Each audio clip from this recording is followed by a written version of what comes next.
La Chine produit du pétrole ainsi que du gaz, notamment dans la région du Xinjiang, au nord-ouest du pays, mais aussi dans la région du nord-est, c'est-à-dire dans la province du Heilongjiang, entre la Sibérie et la Corée du Nord, sauf qu'à partir de 1995, sa production n'est plus suffisante. Et donc la Chine va désespérément partir à la recherche de nouveaux marchés pour ses hydrocarbures dont elle a besoin évidemment pour sa consommation intérieure.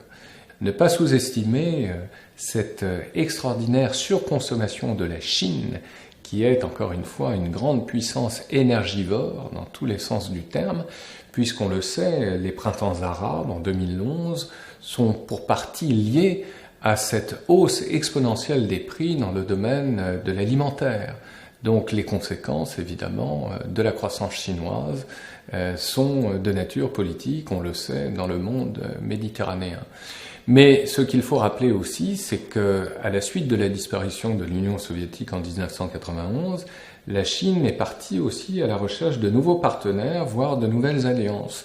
Ironie de l'histoire, la Chine s'est rapprochée de la Russie, la rivale, pour ne pas dire l'ennemi d'hier. On le sait, il y eut un schisme sino-soviétique en 1960. La même Chine est à l'origine, en 2001, de la création de l'Organisation de coopération de Shanghai, OCS en français, qui réunit en son sein toutes les anciennes républiques soviétiques de l'Asie centrale, indépendantes depuis 1991, et parmi lesquelles il faut évidemment compter sur l'Ouzbékistan, qui est une pièce majeure du dispositif diplomatique chinois dans cette région. Et un peu plus au sud, l'Iran, bien sûr, qui est un allié stratégique pour la Chine, parce que grand producteur d'hydrocarbures, l'Iran qui, rappelons-le, a été soutenu militairement entre 1979 et 1988 par la Chine lors de sa guerre contre l'Irak de Saddam Hussein.